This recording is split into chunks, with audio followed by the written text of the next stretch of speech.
Hi there, Elle here. Wanted to share something with you. The other day, I was at Denver University participating in a discussion involving representatives from chapters of Amnesty International, from Sturm College of Law and Korbel School for International Studies. Their announcement declared that join us as we articulate the stance Amnesty has taken regarding decriminalizing sex work. However, I would say it was a very different situation than that. They didn't really talk about Amnesty's stance. More so, the facilitator of this discussion decided to frame a possible regulation scheme around legalization. This really does let us know what we're up against. You know, we're going to have all sorts of people trying to regulate us. And this is so important, why we have to stand in solidarity as we never have before.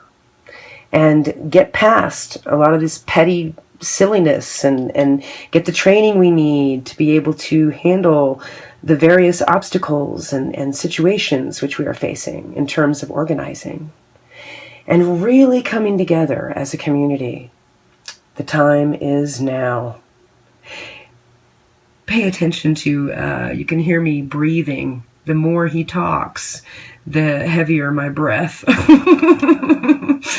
Oh, it was all I could do to stay in my seat and wait for him to finish. All right. Problem with decriminalization, and this is just my position, not Amnesty's position, the problem with decriminalization is that it only decriminalizes and says that activity is no longer illegal for either the sellers or for the buyers. But what it does not do is it does not give the workers or those they transact with legal substantive rights. So what do I mean by that? Right now, prostitution is illegal. We just say that, if we catch you doing it, we catch someone trying to purchase those services, that you're both guilty. You're both in violation of a criminal offense. If we decriminalize it, you can do that activity, but you still don't have the rights. Why do workers need rights?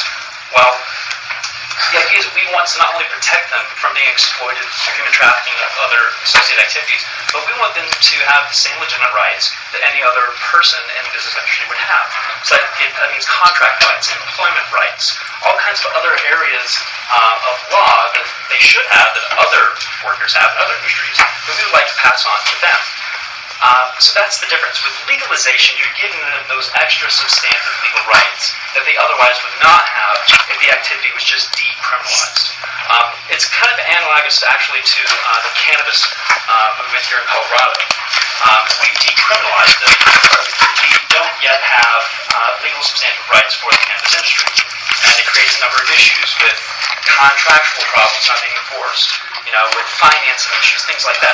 So you can see the same problems we learned from cannabis and kind of relate that to the sex trade and find out how can we create a better solution.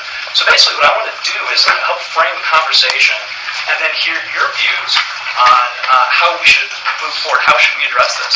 So again, keep in mind the policy consideration that Amnesty took in wanting to decriminalize was to prevent exploitation and human trafficking and protect the sex workers.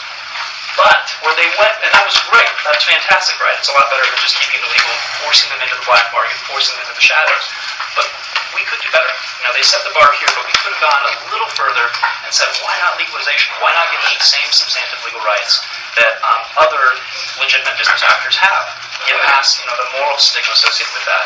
If we're really concerned about protecting those workers and preventing exploitation, let's give them legal rights, legal remedies. So that's the difference between decriminalization and legalization. So the next question is, okay, if we wanted to take that extra step and we wanted to give them substantive legal rights and legalize prostitution, then how would that realistically look? Well, let's just say theoretically that the U.S. legislator took a very bold step, probably not with Trump in office, but took a very bold step and decided, okay, let's make this legal. Let's give them legal rights. What would a regulatory regime look like? that's what I would really like to discuss. I'll give you my thoughts on it. Again, drawing back to what we've learned from cannabis here in Colorado. It's been this incredible brain-teasing experiment of what works, what doesn't work, and how do we fix it. I think we can pull from what we've learned from cannabis regulation and actually apply it to the sex trade industry. And again, this is just my personal view of how I think we could do it, but then I'd like to open up and hear what everyone else's view of how could we do this realistically, how would we regulate this practice. So in regulating sex workers' activities, there's a few considerations we want to take into account. First of all, just like Amnesty did, we want to protect and prevent those who are trafficked, those who are exploited. We want to prevent that. We want to promote legitimate business. So what is legitimate business? Obviously, anyone engaging in those activities has to be 18 or older, just as the law here requires.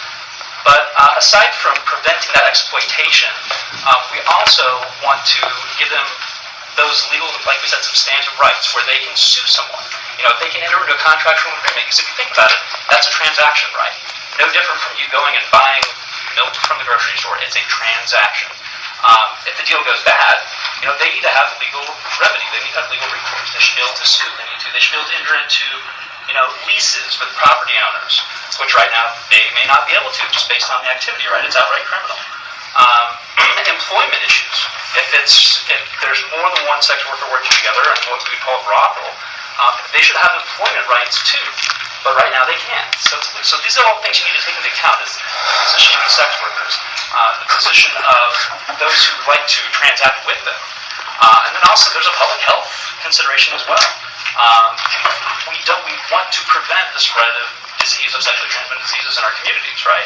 So that's another thing we have to take into account. Is there's basically three different policies, public policy concerns that we need to incorporate in coming up with a regulatory regime for this. So how would it work? Again, I go back to looking at the cannabis model. Anybody who's been into a cannabis dispensary can see that it's highly regulated. As soon as you go to the door, you're giving them your state-issued photo ID. What they then do is they'll scan that state-issued photo ID into a database. They scan it, and they're supposed to provide that information to the regulators. The regulators want to know, is everybody who's coming in, you know, the appropriate age? If they're not, they shouldn't be here. You can do the same thing. If you have a structure that's, you know, like brothel or whatever, same deal. Everyone who comes in has to show their state-issued ID. And the same way for the workers, if this is going to come out of the shadows and we're going to make this a legitimate industry, bring it into the light, then it also needs to be regulated and licensed, meaning that there needs to be a limited number of workers, just like it's hairstylists or any other licensed profession. There's a cap. There's a limited number of workers in each state that they license. In order to get a license, they have to go through license, you know, requirements, filling out their applications, the forms, the state. And in this particular instance, they need to get tested to make sure that, you know, they don't have a sexually transmitted disease that we want passed on to the public, the populace. They would also have to have state-issued photo ID to help prevent trafficking and exploitation. Now, one of the things you could say is, well, sure, anybody could just use someone else's license or someone else's state-issued photo ID and say, I'm this person, yet continue to be exploited, you know, in a legal environment. Or any pimp could open up an LLC and, you know, run a legitimate operation, but still, you know, have legitimate on the outside, but still be, you know, engaging in illegal trafficking and exploitation activities. How do we overcome this? The model I'm thinking of, and I'm one of those people that is not a big fan of Big Brother. I'm very much in favor of maintaining my privacy and my anonymity. But I think in some instances there are uses for technology that could be overly intrusive on our privacy. One is facial recognition technology, so facial recognition software. If you've been in a dispensary, you've seen that there's cameras everywhere.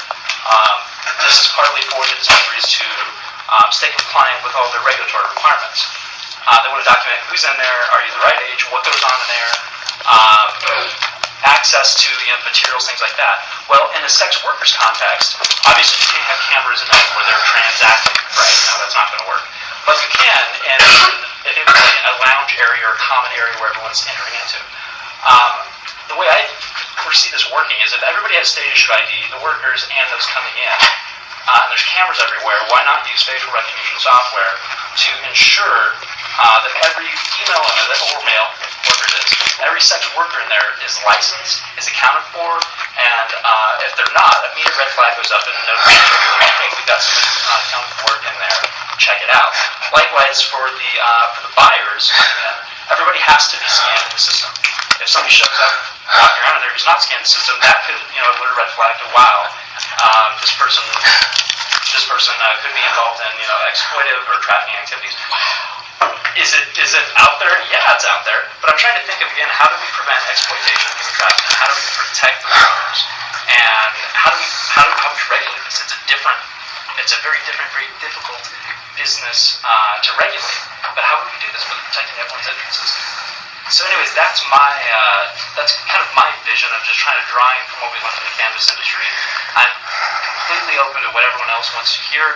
Again, you're future policymakers. You and me are the people who will be making future policy in these areas. No one else has done it to date in our country. But going forward, I think that we will be people that will do that. If there's going to be change, we'll bring that change forward. So I'm interested in hearing what your ideas are. And I have very thick skin, so feel free to criticize my view or add on to it, build it, adjust it, manipulate it, however you will. But I'd love to hear your thoughts on this as well. I'm curious how many sex workers you've actually sat down with and talked to. Few, none in the Okay, well, I'm one, and I'm happy to give you some time. Absolutely. So you keep saying we need to do this and that. Well, no. The sex workers are the ones who need to do it.